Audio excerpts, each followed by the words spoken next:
میں آغا جی کو، آغا سخاوت قمی کو دعوت دوں گا کہ وہ آئیں اور مخصوص انداز میں آج کے جشن جو ہے وہ، میں اگلا جملہ کیونکہ میرے پاس اردو اتنی اچھی نہیں ہے تو تمام مومنین کے دلوں کو سرشار کریں۔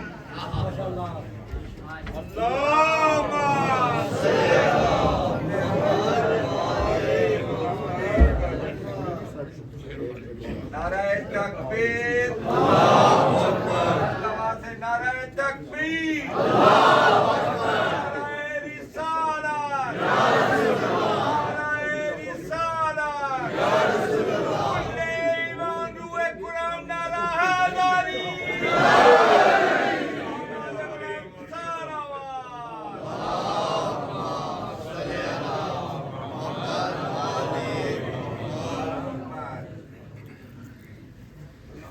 اعوذ باللہ من الشیطان اللعین الرجیم، بسم اللہ الرحمن الرحیم، الحمدللہ الذی جعلنا من المتمسکین ببدایت امیر المؤمنین والائمة المعصومین صلوات اللہ علیہم اجمعین، الحمدللہ رب العالمین والعاقبۃ للمتقین والجنۃ للمطیعین والنار للکافرین والمنافقین الخائنین،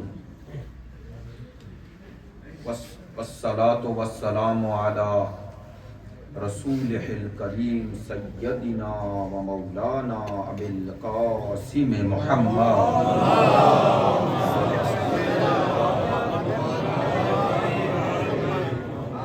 وآلہ الأطیبین الأطہرین الأجمدین الأمجدین الذین اذھب اللہ عنہم الرجس وطہرہم تطہیرا،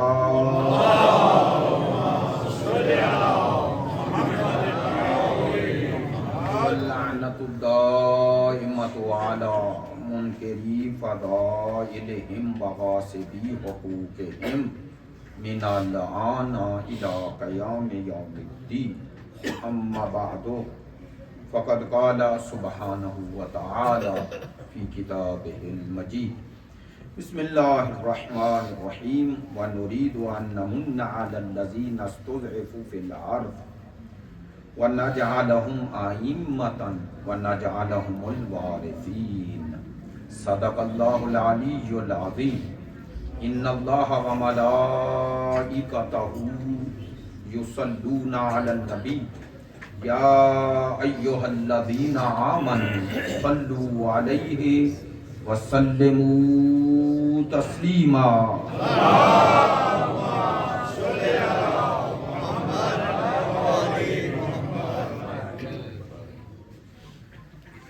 آپ تمام حاضرین محفل اور بالاخص ہمارے انتہائی محترم المقام بزرگان حضرت حجت الاسلام والمسلمین راجہ مظہر علی خان صاحب اور حجت الاسلام والمسلمین حضرت علامہ سید علی محمد علی نقوی صاحب تشریف فرما ہیں، ہمارے محترم برادر قاری آصف سروری صاحب، دیگر بزرگان، آپ تمام حاضرین کی خدمت میں ایک عظیم مناسبت ہے، ہدیہ تبریک اور تہنیت عرض ہے۔ پروردگار عالمین سے التجا ہے کہ ہمیں اس عظیم مناسبت اور جس ہستی سے منسوب مناسبت ہے اس کی حقیقی معرفت عطا فرمائے، تاکہ ہم حقیقی معنی میں اس امام کے لشکر میں شامل ہو سکیں۔ میں نے جیسا کہ عرض کیا، میرے اساتذہ کی جگہ ہیں، بزرگان ہیں، ان کی موجودگی میں جسارت ہے، لیکن حکم کی تعمیل میں اور یہ جشن دوسری جگہ سے منتقل ہوا ہے، اس لیے جب وہاں سے یہاں آیا ہے تو وقت کا تقاضا بھی وہیں کا ہوگا، یہاں کا نہیں، یعنی اس جشن کو آپ ویسے ختم کریں گے جیسے وہاں ختم کرتے تھے۔ یہ میں نے اس لیے کہا ہے کہ تھوڑا آپ بھی ذہنی طور پر انشاءاللہ آمادہ رہیں۔ اگرچہ جشن کا اختتام حسن ختام ہے، یعنی ماشاءاللہ نیاز کا بندوبست ہے، اور وہ بھی مادی جو نیاز ہے اس سے پہلے یہ معنوی اور روحانی نیاز ضروری ہے۔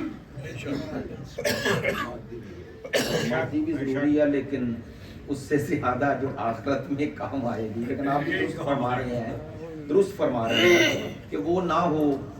شاید وہ ایک میں خمسہ پڑھ رہا تھا 4 دن تو مجمع کافی کم رہا، تو جنرل صاحب 5ویں دن مجمع کافی بڑھ گیا، تو مجلس کے بعد میں نے پوچھا کہ آج مجمع بڑھنے کی، تو مجھے تو یہ خوش فہمی تھی کہ کہیں گے آپ کی لوگوں کو مجالس پسند آئے، ان کا قبلہ نہیں، یہ جو نیازی گروپ ہے یہ تکڑا ہے، تو اس لیے اس کا ایک اپنا مجمع ہوتا ہے، لیکن آپ ماشاءاللہ سب جو تشریف فرما ہیں، آپ کے نزدیک معنوی رزق کی انشاءاللہ اہمیت زیادہ ہے۔ عزیزان محترم، میں صرف تمہیدی طور پر، اور میں یہ بات منبر سے کہوں تو بے جا نہیں ہے، ایسے چہرے موجود ہیں جو سال ہر سال سے ان مجالس میں اور اس گھر میں ہونے والی مجالس میں آ رہے ہیں۔ قبلہ محترم آقا کا یہ اختصاصی اور بہت خوبصورت ان کا موضوع ہے، میں یہ برملا کہتا ہوں، جس قدر اور جس طرح جتنے پہلو ممکن تھے اس عقیدہ مہدویت کے وہ آقا نے بیان فرمائے ہیں، اس لیے صرف چیدہ باتیں شاید آپ لوگوں کے لیے تکرار ہو، لیکن ہر تکرار بے فائدہ نہیں ہوتا۔ سب سے پہلے یہ بات عرض کرنا چاہتا ہوں، شاید اس جشن اور اس جگہ کے حوالے سے بہتر ہو کہ یہ نام و عنوان جو مہدویت ہے یہ جتنا خوبصورت ہے اتنا ہی اہم ہے۔ میری بات توجہ فرمائیے، یہ عنوان مہدویت اور موضوع مہدویت یہ کوئی عام موضوع نہیں ہے۔ کیوں؟ چونکہ اس کا تعلق ہمارے ماضی سے نہیں، ہمارے مستقبل سے ہے۔ کیا بات ہے؟ مہدویت کا تعلق ہمارے ماضی سے نہیں، ہمارے مستقبل سے ہے، اور اس مستقبل کی بنیاد اور اساس اللہ کے دیے ہوئے وعدوں پر ہے۔ کیا بات، اور یہ وعدے پورے ہوئے۔ میری بات پر توجہ فرمائیں، یہ موضوع ماضی سے تعلق نہیں رکھتا، مستقبل سے رکھتا۔ کیوں میں نے یہ جملہ تکرارن عرض کیا؟ اس لیے کہ انسان ماضی پر زندہ نہیں رہتا، مستقبل پہ زندہ رہتا ہے۔ یعنی اگر اسے زندگی کی امید نہ ملے تو زندگی بے مقصد ہو جاتی ہے، بے معنی ہو جاتی ہے، بے ہدف ہو جاتی ہے۔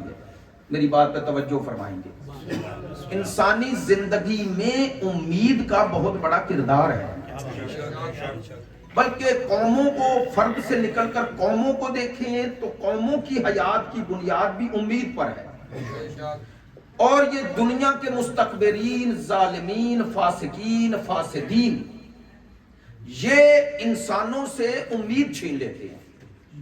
جب انہیں نا امید کر دیتے ہیں تو قومیں پھر تسلیم ہو جاتی ہیں، اور انہیں کہتے ہیں کہ وہ جس امید پر تم زندہ ہو وہ کبھی پوری نہیں، ہم سے وابستہ ہو جاؤ، ہم تمہاری امید ہیں۔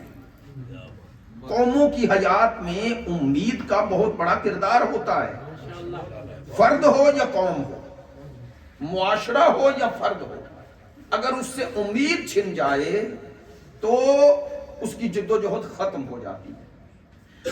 پہلا سوال عقیدہ مہدویت میں جو ہمیں کرنا چاہیے اور جس کا دائرہ شیعہ سنی میں محدود نہیں ہوتا، میں معذرت چاہتا ہوں یہ بات شاید آپ کو تھوڑا محسوس کریں، عقیدہ مہدویت مسلکی عقیدہ نہیں، کیا بات، گروہی عقیدہ نہیں، یہ شیعہ سنی سے مربوط نہیں ہے، یہ اسلامی عقیدہ ہے۔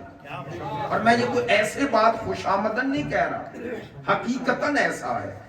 یعنی جس قدر عقیدہ مہدویت یعنی ایک ہستی جو اسی نام نامی سے آخر زمان میں ظہور کرے گی اور اس کائنات کو عدل و انصاف سے پر کر دے گی. یہ جس طرح آپ کے عقیدے کا جز ہے اسی طرح علماء اہل سنت کی کتب کی روشنی میں ان کے عقیدے کا بھی یہ جز ہے یا ان پر بھی اسی طرح واجب ہے کہ یہ عقیدہ رکھیں.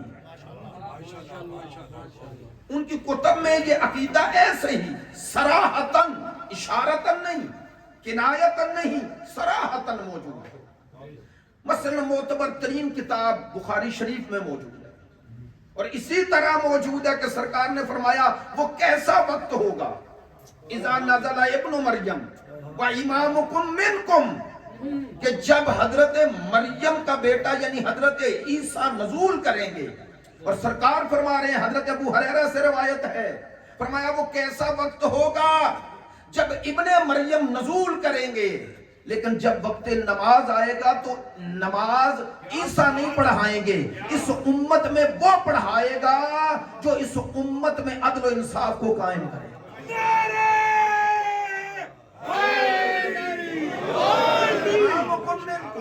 اور اس کا امام اور تمہارا امام تم میں سے ہوگا یعنی اس امت میں سے ہوگا. یہ بخاری شریف میں موجود ہے بخاری میں.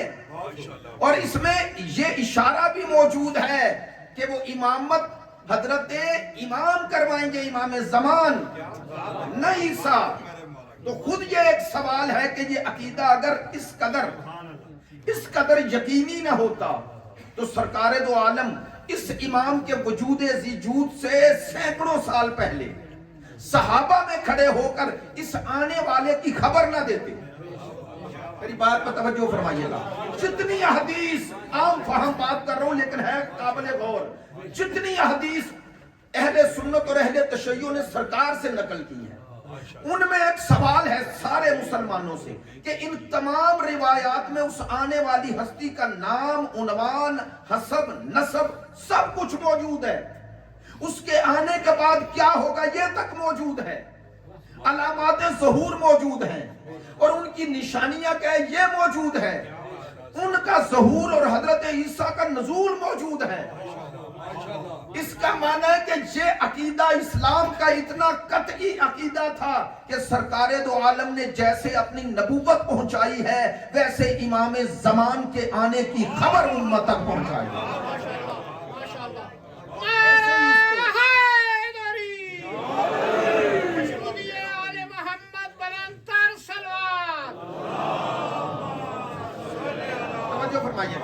اسی کے ساتھ ہی کسی دوست نے 525 نمبر گاڑی ہے اور دوسرے ہمارے ہمسایوں کے گیٹ کے سامنے کھڑی کی ہے. وہ کہیں بات جانا چاہتے ہیں ایمرجنسی میں جن کی بھی BRV 525 ہے مہربانی کر کے فوراً اس گیٹ کے سامنے سے ہٹا دیں. بہت مہربانی ہوگی.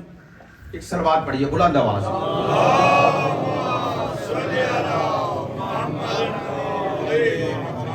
متوجہ ہے انشاءاللہ. جو بات اس تناظر میں کرنا چاہوں کہ یہ عقیدہ مہدویت اگر اس کو اسلامی رخ سے دیکھیں الحمدللہ یہ صرف ایک مکتب ایک مذہب ایک مسلک کے ساتھ مختص نہیں ہے. البتہ یہ بات میں بعد میں عرض کروں گا کہ وہ اختصاص جو مکتب اہل بیت نے اس عقیدے کو دیا ہے جو عظمت بخشی ہے وہ ایک الگ ہے. لیکن کہنا یہ چاہ رہا ہوں اصل مہدویت قابل انکار عقیدہ نہیں ہے. آپ متوجہ تو ہیں میری طرف؟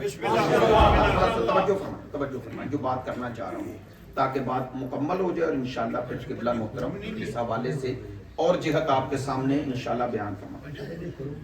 اس عقیدہ مہدویت کی اساس و بنیاد کو قرآنی نظر سے دیکھنا ہے تو قرآن مجید کی چند آیات جس کو صرف انسان پڑھے اور ترجمے پر غور کر لے تو ہمارا دعویٰ ہے کہ ان آیات کی تطبیق کس ہستی پر ہوتی ہے وہ تمام عالم اسلام کے لیے سوال. مثال کے طور پر یہی آیہ مجیدہ جو قرآن مجید میں 3 جگہ تکرار ہوئی ہے غالباً سورہ توبہ سورہ صف اور سورہ فتح صرف ایک آیت میں آخری جملے تبدیل ہوئے ہیں.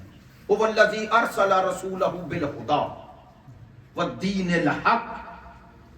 خدا فرمائے میں وہ خدا ہوں جس نے اپنے رسول کو ہدایت کے ساتھ بھیجا، والدین الحق اور دین حق کے ساتھ بھیجا. کیوں بھیجا؟ لِيُظْهِرَهُ عَلَى الدِّينِ كُلِّهِ، تاکہ یہ دین حق ہر دین پہ غالب آئے. دیکھیں یہ آیت 3 جگہ قرآن مجید میں تکرار ہوئی، 3 جگہ. تو اس کا تکرار اس کی اہمیت کو ثابت کرتا ہے یا نہیں؟ یہ اہمیت کس بنیاد پر ہے؟ صرف رسالت مآب کے آنے پر؟ آیت کا اگلا جملہ والدین الحق لِيُظْهِرَهُ عَلَى الدِّينِ كُلِّهِ، تاکہ یہ دین حق ہر دین پہ غالب آئے. ہمارا سوال ہے مؤدبانہ تمام عالم اسلام سے کہ یہ آیت 1400 سال سے قرآن مجید میں 3 جگہ موجود ہے. ہمیں بتائیں، ایسا دور دکھائیں کہ جب اس آیت کے مطابق یہ دین حق پورے عالم پر اور تمام ادیان پر غالب آیا. اب غلبے سے مراد دلیل کا غلبہ تھوڑا ہی ہے. معذرت کے ساتھ بعض نے کہا دلیل کا غلبہ تو وہ صرف رسالت مآب دین حق تھوڑا ہی لائے تھے، باقی انبیاء کا دین دین اسلام ہی تھا. قبلہ موجود ہیں تو ان کے پاس دین حق نہیں تھا، ان کے پاس دلیل کا غلبہ نہیں تھا. یہ دلیل کے غلبے کی بات نہیں ہو رہی. لِيُظْهِرَهُ ظاہر غلبہ آئے گا، یعنی یہ دین غالب آئے گا علی الدین کل، ہر دین پر. اب مجھے بتائیں آج کے دور میں 7 ارب دنیا کی آبادی ہے، اس میں 1 ارب 80 کروڑ مسلمان ہے. ابھی تو مسلمان تعداد میں غالب نہیں آیا. تعداد میں بھی دیکھا جائے تو عیسائیوں سے ہم کم ہیں. ان کی آبادی 2.5 ارب پونے 3 ارب کے قریب ہے. ابھی تو مسلمان تعداد میں عیسائیوں کے برابر نہیں، اور قرآن کہہ رہے اس دین نے ہر دین پہ غالب آنا ہے. تو ماضی میں اس آیت پہ کہاں عمل ہوتا نظر آیا ہے؟ اور اللہ نے یہ خبر سرکار کے ذریعے دی ہے. اگر ماضی میں نہیں ہوا اور مستقبل میں بھی نہ ہوگا تو اس خبر دینے والے کی خبر ہی مشکوک ہو جائے گی. میں نے عام فہم انداز میں بات کی ہے تو آپ توجہ فرما رہے ہیں لِيُظْهِرَهُ عَلَى الدِّينِ كُلِّهِ، یہ دین ہر دین پر غالب آئے گا، دین حق غالب آئے گا. یہ خبر قرآن نے دی ہے. ابھی میں صرف سوال آپ کی خدمت میں عرض کر رہا ہوں، مجھے بتائیں اس آیت پر عمل کس دور میں ہوا؟ یعنی اس آیت کے مطابق یہ دین حق ہر دین پر غلبے کا معنی جو عام انسان بھی سمجھتا ہے وہ کہاں آیا؟ کب ہوا؟ تو نہیں ہوا ماضی میں، اس کا معنی مستقبل میں ہوگا. اللہ کی اس آیت کا کوئی عملی نمونہ ہے تو کتنا عظیم انتظار ہے. کاش میری بات پہنچے. یہ منتظر کوئی معمولی منتظر نہیں ہے. بھائی جملہ ذرا تھوڑا سا دقیق ہے اس لیے توجہ فرمائیں. ہم کسی شخص کے غلبے کے منتظر نہیں ہیں، ہم حق کے غلبے کے منتظر ہیں.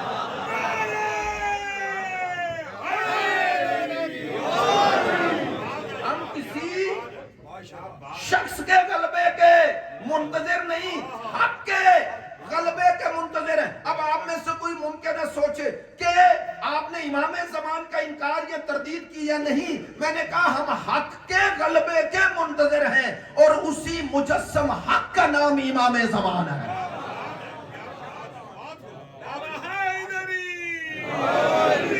اچھا چلے ایک پہلو آپ کی خدمت میں، یہ قرآن مجید میں 3 جگہ آیت کا تکرار ہے.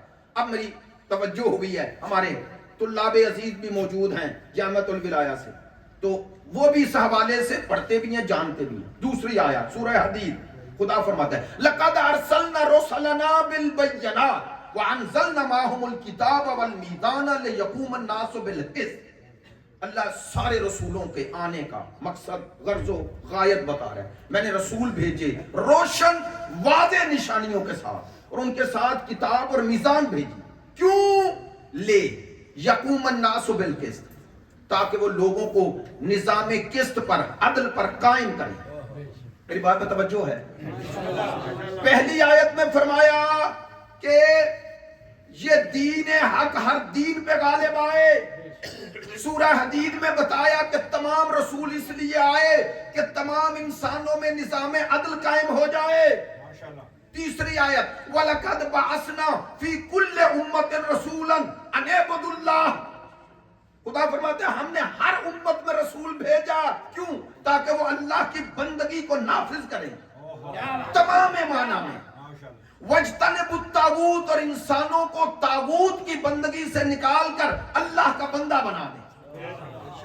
بھئی آپ نے توجہ فرمائی ہے. مجھے بتائیں قرآن مجید کی یہ آیات آئندہ کے بارے میں نظام عدل پوری کائنات میں نافذ ہو، اللہ کی بندگی پہ تمام معنی نافذ ہو، طاغوت سے انسانوں کو بچایا جائے، دین کا غلبہ. مجھے بتائیں یہ اللہ کے سارے وعدے ماضی میں جیسے خدا چاہتا تھا ویسے پورے ہوئے ہیں؟ چیلنج ہے. اب اس معنی میں ہر مسلمان کو چیلنج ہے.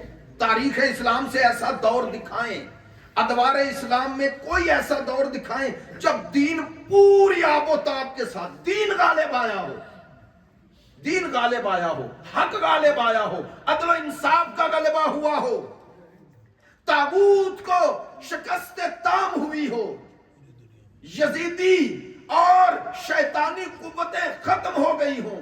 آپ سب کا جواب نفی میں ہے یا نہیں؟ ایسا نہیں ہوا. تو اب جملہ کہوں جو اللہ کے ان تمام وعدوں کو پورا کر دے اسے امام زمان کہتے ہیں.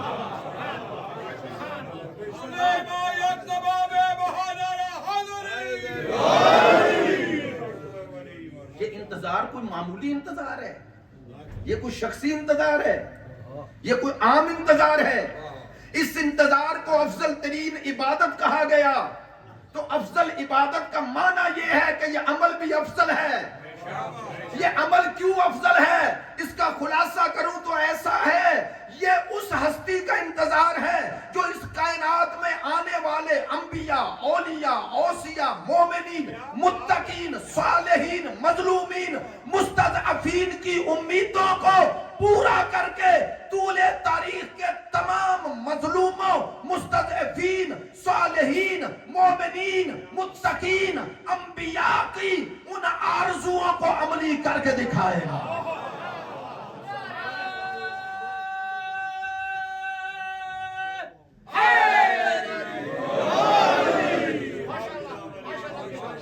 آنے والا تمام انبیاء، اولیاء، اوصیاء، مومنین، متقین، مظلومین، مستضعفین کی ان آرزوؤں کو جملہ بدل دوں، ان پہ ہونے والے ظلم کا انتقام لے گا.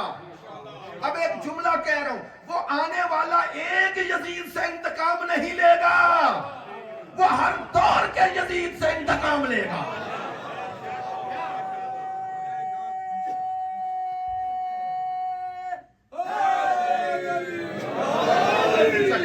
آپ نے توجہ فرمائی ہے. میں اس کو مقدمہ ہی کہہ سکتا ہوں اس گفتگو، آغا صاحب کی گفتگو کے حوالے سے. عزیزان محترم، یہ آنے والی ذات معمولی ہستی ہے. سورہ نور خدا فرماتا ہے وعد اللہ الذین آمنوا منکم وعملوا الصالحات لیستخلفنہم فی الارض. اللہ کا یہ وعدہ ہے، وعدہ کرنے والا خدا ہے. کن سے وعدہ ہے؟ الذین آمنوا وعملوا الصالحات، جن کا نہ ایمان ناقص ہے نہ عمل ناقص ہے، ان سے وعدہ ہے. کیا وعدہ ہے؟ لَيَسْتَخْلِفَنَّهُمْ، انہیں اللہ خلیفے بنائے گا. کس کا؟ ایک خطے کا، ایک صوبے کا، ایک ملک کا، ایک بر اعظم کا؟ نہ، فی الارض، پوری روئے زمین کا. اچھا کیسے بنائے گا؟ کما استخلف الذین من قبلہم، اللہ کہتا نیا طریقہ نہیں اپناؤں گا، اس امت میں بھی ویسے ہی بناؤں گا جیسے گزشتہ امتوں میں بنا چکا. اب ہمارا سوال ہے، آدم سے لے کر حضرت عیسیٰ تک کسی ایک نبی کے حوالے سے یہ دکھاؤ کہ جن میں خلیفہ امت نے بنایا ہو، لوگوں نے بنایا ہو. جب گزشتہ امتوں میں یہ حق نہ ملا تو اس امت کو یہ حق کس نے دے دیا؟ تو جس طرح گزشتہ امتوں میں خدا نے بنایا ہے، اس امت میں بھی خدا بنائے گا. اچھا کما استخلف الذین من قبلہم، اب ان کے ذریعے ہوگا کیا؟ وَلَجُمَكِّنَنَّ لَهُمْ دِينَهُمْ الَّذِي ارْتَضَىٰ لَهُمْ. اللہ کہتا ہے ان کے ذریعے میں دین کو مضبوط کروں گا. یہ میری خلافت جن کو ملے گی وہ دین کو مضبوط کریں گے. دین کی مضبوطی دین کے نفاذ میں ہے، دینی اقدار کو زندہ کرنے میں ہے. وہ دین کو زندہ کریں گے. لیکن کون سا دین؟ الذی ارتضیٰ لہم، وہ دین جس سے میں راضی ہوا. میری بات پر توجہ ہے؟ اس کا معنی ہے اللہ کے بنائے ہوئے خلیفوں کے ذریعے وہ دین اس کائنات میں نافذ ہوگا جس سے اللہ راضی ہے. اللہ کی قسم میں ایسے ہی نہیں کہہ رہا، میری ایک ایک جملے میں میری ایک ایک تقریر ہے الگ، میں نے پورا اشرا پڑھا ہے. میں اس دین کو اس خلیفوں کے ذریعے مضبوطی دوں گا جن سے میں راضی ہوا. یا اللہ تو کس دین سے راضی ہے؟ فرمایا آیت پڑھو، الیوم اکملت لکم دینکم واتممت علیکم نعمتی ورضیت لکم الاسلام دینا. اللہ اس دین سے راضی ہے جس میں امامت و ولایت ہے.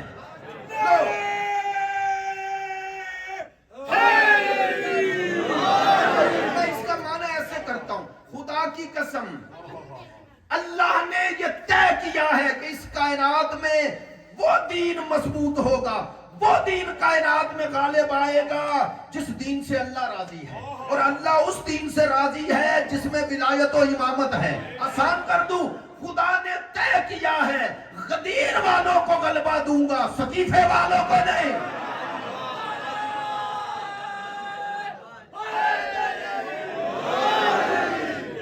نہیں میں ایسے نہیں کہہ رہا، خدا کہہ رہا ہے غدیر ہے کیا؟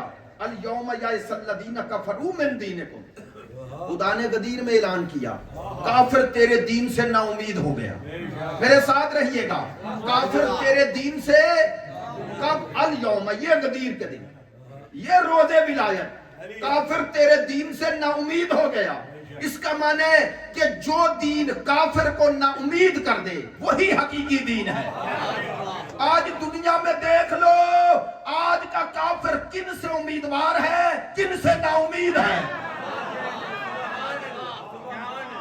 الیوم یئس الذین کفروا من دینکم فلا تخشوہم واخشونی. اللہ نے کہا ان سے نہ ڈرو. آگے محسن قراتی تفسیر نور میں فرماتے ہیں خدا کہہ رہا ہے میرا حبیب امت سے کہو اگر غدیر سے منسلک ہو گئے ہو، ولایت سے منسلک ہو گئے ہو، ولایت کی رسی کو تھام لیا ہے، اب دشمنوں سے نہ ڈرو. اس کا معنی ہے جہاں ولایت ہے وہاں دشمن ڈرے گا، جہاں ولایت نہیں وہاں دشمنوں سے ڈریں گے. دنیا سوچ رہی ہے سب جس سے ڈر رہے ہیں وہ کیوں نہیں ڈر رہے؟ انہیں پتہ ہی نہیں سقیفے والے اور ہیں، غدیر والے.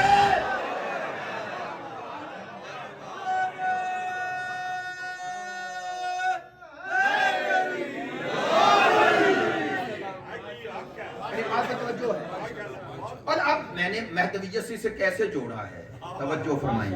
وہ جو آنے والا ہے نا آخری، وہ سقیفے کا نمائندہ نہیں، وہ غدیر کا نمائندہ ہے. اب میں یہ جملہ تکرارن کہا کرتا ہوں چونکہ میرا ہے، میں اس لیے کہتا ہوں کہ وہ آنے والا غدیر کا نمائندہ ہے، سقیفے کا نہیں. اگر کوئی آپ سے سوال کرے کہ یہ دعویٰ ہے دلیل کیا ہے، ایک جملے میں دلیل دیتا ہوں. اگر بن کے آ رہا ہے تو غدیر والا ہے، اگر تم بنا رہے ہو تو سقیفے والا ہے.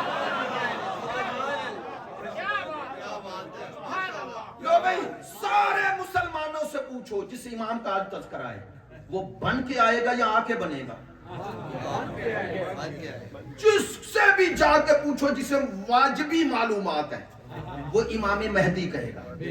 چلیں چاہے امام لفظ درست کہہ لے گا، آگے مہدی کی جگہ مہدی بھی کہہ لے ہیں ایسے بھی، تو وہ امام تو پیچھے کہہ رہے ہیں نا.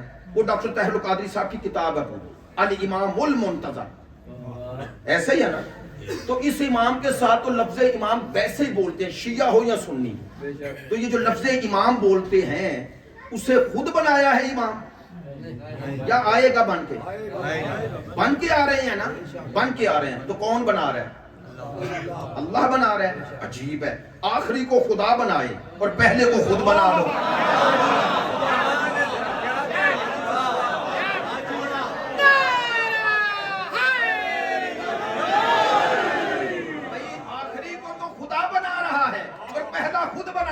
اسی لیے اللہ نے طے کیا آخری بھی وہیں سے آئے آئے گا جہاں سے پہلا آیا ہے۔ فرق اتنا ہے، پہلا کعبے میں آیا ہے، آخری کعبے پر آئے گا۔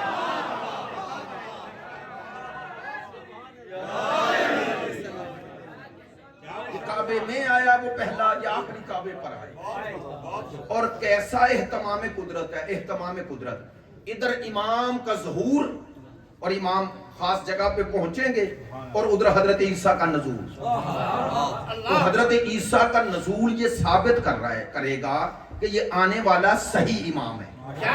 کاش جملہ پہنچے۔ وہی حضرت عیسیٰ کے اس چوتھے آسمان پر ٹھہرنے کا ایک ہی سبب ہے کہ ادھر والا آ رہا ہے۔ سوچتے رہنا، معذرت چاہتا ہوں طالب علم ہوں، سوچتے رہنا منتظر کا مقام کتنا بلند اللہ نے کر دیا کہ اس میں ابن مریم بھی ہے۔ آج منتظرین میں صرف تم تھوڑے ہی ہو، وہ چوتھے آسمان پر۔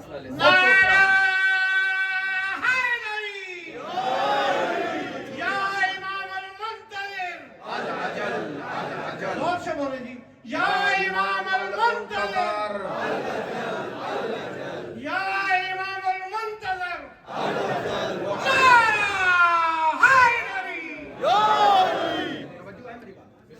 اچھا چلیں، میں اپنے اساتذہ سے اور طلاب عزیز سے معذرت، حضرت عیسیٰ آئیں گے تو آ کر ان کے آنے سے ایک قرینہ، ایک علامت ہے یا نہیں کہ یہ آنے والا امام زمان ہی ہے؟ ایسا ہی ہے۔ تو میں کہہ سکتا ہوں نا اصطلاحاً، اگر کوئی آج دعویٰ کر لے میں مہدی ہوں، میں امام زمان، کیا نا لوگوں نے دعویٰ، تو جس نے دعویٰ کیا مسلمانوں نے کہا جھوٹا ہے۔ بڑی بات کر رہا ہوں، توجہ فرمائیے گا بھئی، جھوٹا کسی کو تبھی کہا جاتا ہے جب کوئی سچا ہو۔ سوچتے رہیے گا، اگر کوئی سچا پہلے طے ہی نہ ہو تو جھوٹا کیسے کہیں گے؟ اس کا معنی پہلے ایک سچا آپ نے طے کرنا ہے، پھر کہنا یہ جھوٹا ہے۔ تو جو دعویٰ کرتا ہے، اگر کوئی کر لے دعویٰ میں ہوں، تو دلیل کیا ہے؟ آپ انکار کر دیں تو چلو ایک دلیل یہی ہے، اسے کو وہ بھی تو آئے جو تیرے انتظار میں ہے۔ لو کہوں جملہ، جس کی تائید اور تصدیق کے لیے اللہ ایک نبی مرسل کو چوتھے آسمان پر ٹھہرا دے، اسے امام زمان کہتے ہیں۔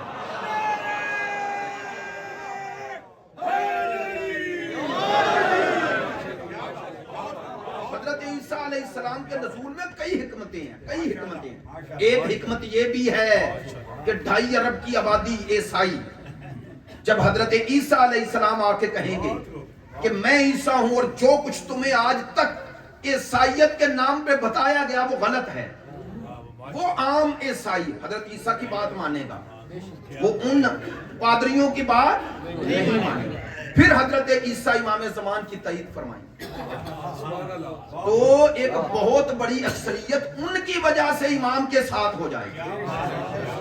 میری بات پر توجہ ہے۔ چلیں، میں نے اس تناظر میں جو بات کی آپ سے، قرآنی وعدہ، قرآنی، یہی سورہ قصص، آیہ نمبر 5 اور 6 پڑھیے گا، آپ نے آپ کے مطالعے میں ہے، تلاوت کرتے ہیں آپ۔ خداوند مطابق وَنُرِيدُ أَن نَّمُنَّ عَلَى الَّذِينَ اسْتُضْعِفُوا فِي الْأَرْضِ، خدا کہتا ہے ہمارا یہ ارادہ ہے، اپنے لیے خدا نُرِيدُ کہہ رہے ہیں، یعنی اپنی قوت اور قدرت اور طاقت کے ساتھ اس ارادے کو نافذ کروں گا۔ کیا ارادہ ہے؟ ہم یہ منت لگائیں، یہ احسان کریں، کن پر؟ جنہیں روئے زمین پہ بے بس کر دیا گیا، ان پر جنہیں استضعاف نستضعف فی الارض، جنہیں روئے زمین پہ بے بس کر دیا گیا، ان پر یہ احسان عظیم کریں، منت لگائیں۔ کیا؟ وَنَجْعَلَهُمْ أَئِمَّةً وَنَجْعَلَهُمُ الْوَارِثِينَ، انہیں ہی زمین کا وارث بنائیں، انہیں ہی امام بنائیں۔ یہ اللہ کا وعدہ ہے۔ سورہ قصص میں آیہ نمبر 5 اور 6 آیت اس کے ساتھ کیسے ملائی خدا نے؟ اب توجہ فرمائیں، یہ ہے قرآن۔ وَنُمَكِّنُ لَهُمْ فِي الْأَرْضِ، اور ان کے ذریعے زمین میں انہیں مضبوطی عطا کروں، استقرار عطا کروں، اور کیا کروں؟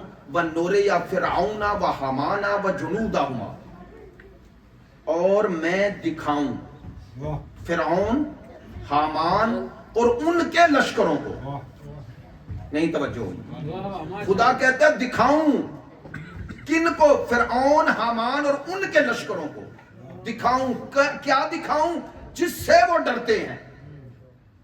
تفسیر کوثر میں حضرت شیخ محسن نجفی صاحب فرماتے ہیں اس آیت کا ظاہر تعلق تو بنی اسرائیل سے تھا، لیکن کہتے ہیں اس کو جب عمومیت دیں گے، تطبیق کریں گے، تو اس کا معنی ہے کہ اللہ آئندہ ایک ایسا دور آنے والا ہے جب مستضعفین کو اللہ اس روئے زمین پر طاقت عطا کرے گا۔ یار میرے ساتھ رہیے، قوت و قدرت اور امامت اور رہبری اور پیشوائی عطا کرے گا، انہیں مضبوطی عطا کرے گا، اور اللہ فرعون، حامان اور ان کے لشکر والوں کو یہ دکھائے گا وہ جس سے وہ ڈرتے ہیں۔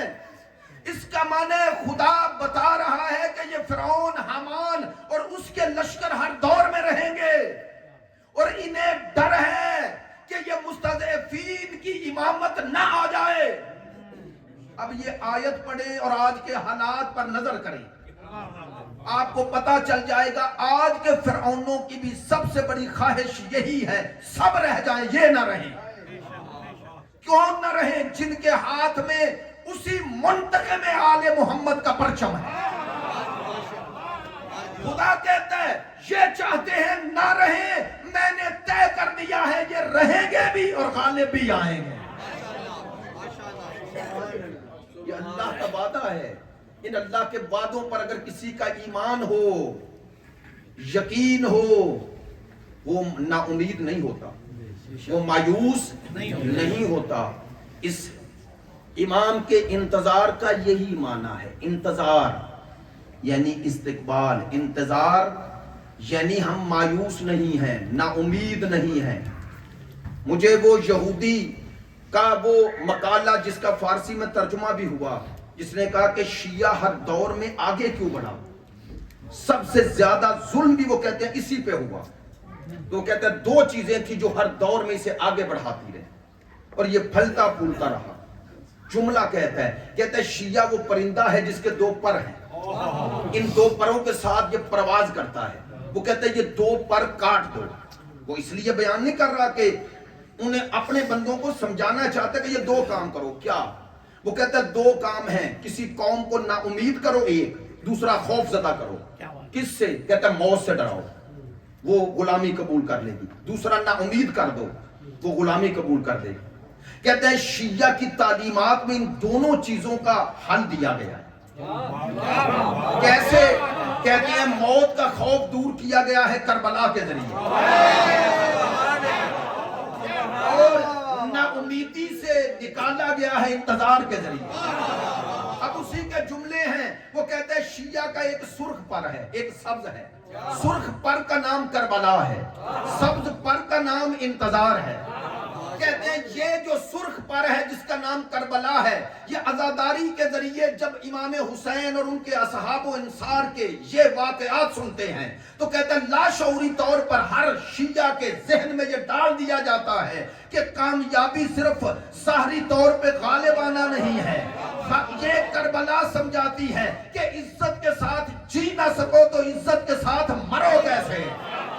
یہ کربلا ان کے ماننے والوں میں موت کے خوف کو ختم کرتی ہے، لہذا یہ خوف ختم ہوتا ہے تو یہ کسی کی غلامی قبول نہیں کرتے۔ میں اپنی طرف سے نہیں کہتا، میری عادت ہے میں پڑھتا رہتا ہوں، سنتا رہتا ہوں۔ اسحاق رابین نے جو وزیر اعظم گزرا ہے اسرائیل غاصب ریاست کا، جب حزب اللہ نے جنوبی لبنان میں اسرائیل نے فوجیں پیچھے ہٹائی تو اسی وقت اسحاق رابین سے پوچھا گیا کیا وجہ ہے، تم نے باقی ممالک پہ قبضہ کیا ہوا ہے، آج تک باقی ہے، یہ لبنان پہلا ملک ہے جسے چھوڑ کے جا رہے ہو، کیوں جا رہے ہو؟ سنے، اس نے کہا میں کیا کروں، جس شے سے دوسروں کو ڈراتا ہوں یہ اسی کا استقبال کرتے ہیں،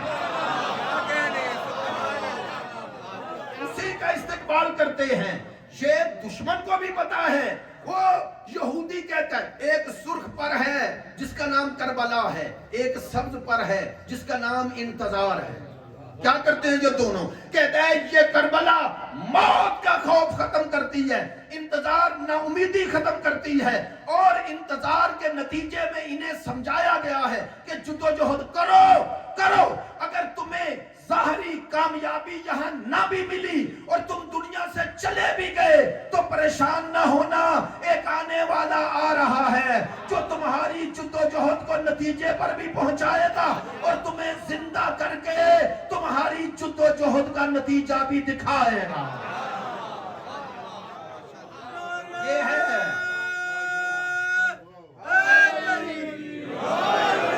اس لیے کہہ رہا ہوں یہ عنوان، یہ نام، یہ انتظار، یہ معمولی ذکر ہے. اس امام کے ذکر میں بیٹھنا کوئی معمولی کام ہے. اس امام کی معرفت تمام ائمہ کی معرفت ہے. واللہ میں ایسے ہی نہیں کہہ رہا، آپ جانتے ہیں اگر ایک امام کی معرفت یا ایک امام کا انکار ہو جائے سب کا انکار ہے یا نہیں؟ اگر کوئی 11 کو مان رہا ہے 12ویں کا انکار کر دے تو 11 کا انکار ہے. یعنی اس کا معنی 11 کی امامت جس ہستی پر ٹھہری ہوئی ہے وہ امام زمان ہے، وہ امام زمان ہے. مجھے یاد ہے آغا صاحب نے یہی بیان فرمایا تھا کہ کوئی واقعہ کہ اس نے کہا کہ امام کی زیارت ہوئی تو امام نے کہا مدد کے لیے پکارو، تعلیم دی اسے اور کہا یا محمد و یا علی یا صاحب العصر والزمان ادرکنی. تو وہ عالم تھا، اس نے کہا مولا ادرکنا کیوں نہیں کہا؟ نہیں توجہ ہوئی بھائی، پیچھے تھا یا محمد یا علی یا صاحب العصر والزمان. امام نے فرمایا ادرکنی، میری مدد کرو. ادرکنا نہیں کہا کہ سب کرو. اس نے پوچھا کہ آپ نے تو یا محمد 3 ہستیوں کا نام لیا اور ادرکنی کیوں کہا؟ امام نے فرمایا انہیں بھی پکارو تو مدد میں ہی کروں گا. جملہ پہنچے. اس کا ایک معنی یہ ہے اگر انہیں مدد کے لیے پکارنا ہے تو جب تک 12ویں کی معرفت نہ ہو ادھر سے مدد نہیں آئے. لہذا یہ ان کی مدد بھی منحصر ہے اسی امام کی مدد پر. میں کیوں نہ کہوں بھائی، ہم سب ایک ایسے منظر کو دیکھیں گے، حسین منظر کو، کہ جو 11 کو نہیں دیکھ سکے 11 کے صفات کو ایک ہستی میں مجسم دیکھیں. تو ایسے انتظار کے لیے زندگی بسر کرنا خود عبادت ہے، چونکہ انتظار عبادت ہے. لیکن انتظار کا معنی، اب میں جان بوجھ کے یہ بات کہہ رہا ہوں، انتظار کا معنی یہ تھوڑا ہی ہے کہ سو جاؤ، یہ معنی ہے. انتظار، میں اکثر جملہ کہا کرتا ہوں، جہاں انتظار ہوتا ہے وہاں اضطراب ہوتا ہے. انتظار کا معنی اضطراب ہے، یعنی جب تک وہ آ نہ جائے جس کے منتظر ہو آپ مضطرب ہیں. اور یاد رکھنا آج باتیں ایسی ہو گئی، جہاں انتظار ہوتا ہے وہیں اضطراب ہوتا ہے، اور جہاں اضطراب ہوتا ہے وہیں انقلاب ہوتا ہے. اضطراب نہ ہو تو انقلاب کیسا؟ جو مطمئن ہے اسے انقلاب کی ضرورت نہیں ہے، اس سے ہی ہوتی ہے جو مضطرب ہے. میں ایک جملہ کہا کرتا ہوں، منتظر یعنی معترض. میری بات پہ توجہ رکھیں. منتظر یعنی معترض، معترض یعنی اعتراض کرنے والا. کس پر اعتراض کرتا ہے؟ لو، جو وضع موجود پر اعتراض کر کے وضع مطلوب کے لیے جد و جہد کرے اسے منتظر کہتے ہیں. جو موجودہ حالات پر معترض. تو یہ اعتراض کا معنی کیا ہے؟ اعتراض کا معنی خود سازی ہے. وہ ان حالات کے ساتھ نہیں جڑ جاتا. ہواؤں کے ساتھ چلنے والے ہواؤں کا رخ نہیں بدلتے، دوسروں کی رائے میں بہہ جانے والے کبھی تبدیلی نہیں لاتے. اصلاح وہ نہیں کر سکتا جو کہے سب جو چاہتے ہیں وہی میں چاہتا ہوں. اصلاح وہ کر سکتا ہے جو کہے کہ یہ غلط ہے تو اس کے خلاف کھڑے ہونا ہے. میں کوئی اپنی طرف سے تھوڑے کر رہا، سیاسی بات تھوڑی کر رہا ہوں. بھائی سارے یزید کی بیعت کر گئے، حسین نے نہیں کی، تو وہ جو امام حسین کے ساتھ تھے زندہ وہی رہ گئے. جملہ پہنچا، وہ 72 زندہ رہ گئے، جو عوامی ہو گئے وہ مر گئے. ہاں میں یہی کہہ رہا ہوں بھائی، لوگوں کی رو میں بہنے والے لوگوں کی طرح، تاکہ اب میں سخت جملہ نہ نکل جائے کہ مجمع فلاں کے نام پہ آتا ہے، جیسا بھی پڑھے. اب جو مجمع کے پیچھے ہے نا وہ اصلاح نہیں کر سکتا. ایسا ہے یا نہیں؟ جو مجمع کے پیچھے ہے وہ اصلاح نہیں کر سکتا. مجھے بھی اگر یہ فکر ہو، ہے میرے میں کمزور، میں اپنی بات کر، اگر مجھے بھی فکر ہو آج ایسی مجلس پڑھوں کہ کل لوگ آئیں اور نہ آئے تو لوگ کہیں گے یا پڑھانے والا کہے گا کہ مجمع تو آپ کا ٹوٹ گیا تو آئندہ سال آپ کی چھٹی. اب اگر میرے ذہن میں یہ آ گیا میں اصلاح نہیں کر سکتا. ایسا ہی ہے نا. ایسا ہی شہید مطہری ایک جملہ کہتے ہیں کہ انبیاء میں کوئی خامی تھی؟ نہیں بولیں. نہیں آپ کے عقیدے میں انبیاء میں کوئی معصوم ہوتا ہے نا؟ 11 امام تو لوگوں میں رہے نا, تو ان میں بھی کوئی خامی نعوذ باللہ تھی؟ سمجھانے کے لیے معصوم تھے. یہ صرف آپ کہتے ہیں کہ وہ نیک تھے, اچھے تھے, یا دوسرے بھی کہتے ہیں؟ سارے کہتے ہیں. پھر ان کے ساتھ لوگ اکثریت کیوں نہیں؟ سوال ہے یا نہیں؟ بھائی ان میں عیب تو کوئی بھی نہیں تھا, لوگ ساتھ کیوں نہیں تھے؟ اکثریت ساتھ کیوں نہیں تھی؟ شہید مطہری فرماتے ہیں اس لیے کہ انبیاء حق گو تھے, مزاج گو نہیں تھے.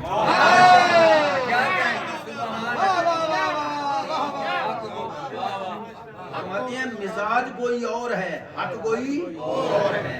مزاج کو یہ ہے کہ آپ کو کیا پسند ہے, حق کو یہ ہے کہ اللہ کو کیا پسند ہے. فرماتے ہیں انبیاء انسانوں کو بدلنا چاہتے تھے, اصلاح چاہتے تھے, اس لیے چاہتے تھے ہمارا پیام رہ جائے. اکثریت نہیں مانتی. یہی پیام آج تک زندہ ہے یا نہیں؟ انبیاء کا پیام زندہ ہے, حسین زندہ ہے چونکہ حق پر ڈٹے. انتظار منتظر وہ ہے کہ جس کا منتظر ہے اس کے ساتھ اپنے آپ کو ہم آہنگ کرے. وہ ہم آہنگ کیسے ہوں گے؟ مختلف ذرائع ہیں. معرفت, محبت, اطاعت, یہ 3 کام غیبت امام میں کریں. 3 کام. بس وقت ختم ہو گیا. جو مجھے آقا نے فرمایا تھا میجر صاحب نے, معرفت, محبت, اطاعت. غیبت میں یہ 3 کام ہم کریں, جتنا کر لیں. معرفت امام, محبت امام, اطاعت امام. جو معرفت ہوگی اس کی اطاعت کریں. میری بات پر توجہ. اور ایک اور عمل جو ائمہ نے بتایا کہ غیبت میں یہ کرنا, دعا. یہ جو وسوسے ہیں نا, وسوسے یہ انسان کو قوت عمل چھین لیتے ہیں. ان وسوسوں سے بچنے کا ایک ذریعہ دعا ہے. کیا دعا؟ امام کی تعلیم شدہ دعا, تاکہ میرے موضوع سے بھی مربوط ہو جائے, پیغام بھی ہو. معصوم نے فرمائی اللہم عرفنی نفسک فإنک ان لم تعرفنی نفسک لم اعرف رسولک. خدایا مجھے اپنی ذات کی معرفت عطا فرما, اگر مجھے تیری معرفت نہ ہوئی تو تیرے رسول کی نہیں ہوگی. میں جملہ کو محسوس تو نہیں کریں گے. خدا کی قسم, خدا کی قسم منبر سے کہہ رہا ہوں, اگر مسئلہ توحید حل نہ ہو, پروردگار عالمین کا مسئلہ یعنی توحید پروردگار حل نہ ہو, قبلہ سے ہاتھ جوڑ کے پوچھ لیجئے گا, نہ نبوت حل ہے نہ ولایت. اگر توحید حل نہ ہو, چونکہ نبی کس کا مانتے ہو؟ نبی پیغامبر, کس کا پیغامبر ہے؟ محمد رسول اللہ. ایسے ہی ہے نا, تو اللہ کی طرف نسبت دے رہے ہیں نا, تو اللہ پہلے ہے. جس کی طرف کسی کی نسبت دی جاتی ہے اسے پہلے ماننا ہے نا. اگر کسی کی توحید درست نہیں, ولایت بھی درست نہیں ہے ہی نہیں, اس کے پاس ولایت ہے ہی نہیں, اپنی بنائی ہوئی ولایت ہے. اللہ کی ولایت وہ ہے جو اللہ کے ذریعے ملے. ایسا ہی ہے جس کا مسئلہ توحید حل نہیں, اس کی نہ نبوت حل ہے, نہ ولایت حل ہے, نہ عزاداری حل ہے, واللہ حل نہیں. اللہم عرفنی نفسک فإنک ان لم تعرفنی نفسک لم اعرف. مجھے اپنی ذات کی معرفت عطا فرما, اگر تیری معرفت نہ ہوئی تو تیرے رسول کی معرفت نہیں ہوئی. اب مجھے اپنے رسول کی معرفت عطا فرما, اگر تیرے رسول کی معرفت نہ ہوئی تو تیری حجت کی معرفت نہیں ہوئی. کتنی اہم ہے رسول کی معرفت. آیت اللہ جوادی عاملی فرماتے ہیں کہ لوگ سمجھتے ہیں جنہوں نے امامت کا مقام گرایا انہوں نے نبوت کو صحیح سمجھا, وہ کہتے ہیں غلط ہے. نبوت کو صحیح سمجھتے تو نبی کا وسیع بھی ویسا بنا. ایسے مسئلہ ادھر نہیں ادھر ہے, چونکہ نبی درست سمجھ میں نہ آئے تو ان کا وسیع بھی سمجھ میں نہ آیا. اسی لیے پہلے پیغمبر کے بارے میں مسئلہ ہوا, اے خدا مجھے اپنے رسول کی معرفت عطا فرما. اگر تیرے رسول کی معرفت نہ ہوئی تو تیری حجت کی معرفت. اب آئیں حجت کی معرفت کی اہمیت کیا ہے. اللہم عرفنی حجتک, خدایا مجھے اپنی حجت کی معرفت عطا. فإنک ان لم تعرفنی حجتک ضللت دین, اگر مجھے ضللت عن دین, مجھے اگر تیری حجت کی معرفت نہ ہوئی تو دین سے ہی گیا. میں نے آسان لفظوں میں کہا ہے دین سے گیا. نہیں توجہ, اس کا معنی ہے جو امام حاضر کو نہیں پہچانتا اس کے پاس دین ہی نہیں. دین سے گیا, دین سے, دین ہی گیا. اگر امام گیا امام زمان گئے تو دین گیا. اس لیے کہہ رہے ہیں کہ یہ مسئلہ اہم ہے. آپ نے سینکڑوں مرتبہ یہ حدیث سنی ہے, من مات ولم یعرف امام الزمانہ فقد مات میتۃ جاہلیہ. جو مر گیا اور اس نے اپنے زمانے کے امام کی معرفت حاصل نہ کی, جہلیت کی موت مرا. میں نے یہ روایت پڑھی ہے, علامہ مجلسی رحمت اللہ علیہ اور شیخ طوسی سب نے روایت نقل کی ہے کہ جہلیت سے مراد فرمایا یا کفر کے قریب تر ہے یا راہ ہدایت سے ہٹ گیا. یعنی اس کی موت فرمایا ظاہری کفر پر نہیں لیکن باطنی کفر پر ہو رہی ہے. یہ ہے معرفت امام. اور اس امام کی نسبت ہم غافل رہیں, معذرت چاہتے, بے پرواہ رہیں, بے حس رہیں. ہمارے ممبر اور زیر ممبر اس امام کے حوالے سے کچھ کیا ہی نہ جائے اور سال کے اندر 1 یا 2 پروگراموں سے یہ مسئلہ حل نہیں ہوتا. یہ اپنے بچوں, اپنے گھروں کو مہدوی گھر بناؤ. خدا کی قسم اپنے بچوں اور اپنے گھروں اور اپنے معاشرے میں اگر مہدوی فکر کو رائج کر لو گے, ہم ظہور کے قریب تر ہو رہے ہیں یا نہیں؟ میں جھوٹ کہہ رہا ہوں ممبر سے, معذرت چاہتا ہوں. آج دنیا کے بدلتے ہوئے حالات میں ہم ظہور کے قریب تر ہو رہے ہیں یا نہیں؟ اب میں جملہ کہتا ہوں, دنیا 2 حصوں میں تقسیم ہو رہی ہے, دجالی اور مہدوی. نہیں, جملہ بدل دیتا ہوں, سفیانی یا مہدوی. 2 لشکر بن رہے ہیں, 2 لشکر بن رہے ہیں. ہمیں اپنا لشکر طے کرنا ہے. آپ کہیں گے طے ہے, کہنے سے طے نہیں ہوتا. اس لشکر میں کھڑے ہونا ہے. کھڑے ہونے کا معنی ہے ہمارا موقف اس لشکر کے ساتھ ہو جو مہدوی لشکر ہے. آج اگر آپ چاہتے ہیں امام کے حقیقی منتظر بنے تو آخری جملہ یہی ہے, کیا کریں؟ میں نے اتنی باتیں کی, ایک جملے میں کہوں, غیبت امام میں اس امام کے بخشے ہوئے نظام نیابت سے جڑ جاؤ, وہ تمہیں امام زمان سے جوڑ دیں گے. لہذا جو تمہیں نظام نیابت فقاہت سے دور کرے وہ امام زمان سے دور کر رہا ہے.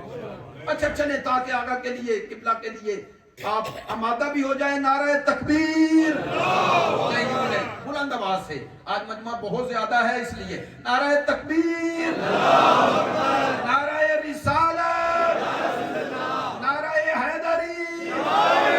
5 دفعہ سب مل کر 5 دفعہ لبیک یا حسین,